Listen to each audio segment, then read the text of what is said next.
3, 2, 1.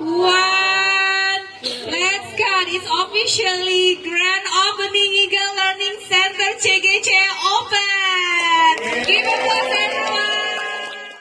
Suasana semarak dan penuh antusiasme mewarnai grand opening cabang ke-8 Eagle Learning Center yang resmi dibuka di Jalan Bypass Alang-Alang Lebar, tepatnya di Kompleks Citra Grand City, Kota Palembang.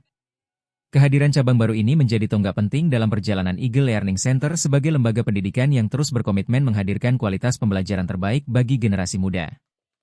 Cabang ke-8 ini sesuatu hal yang kita ambil langkah, yaitu yang mana kita bangun yaitu 3C ya di sini. Yang kita bangun yaitu anak-anak yang punya karakter, yang mana mereka belajar yaitu bukan disuruh, tapi mereka benar-benar mau mengembangkan keterampilan mereka.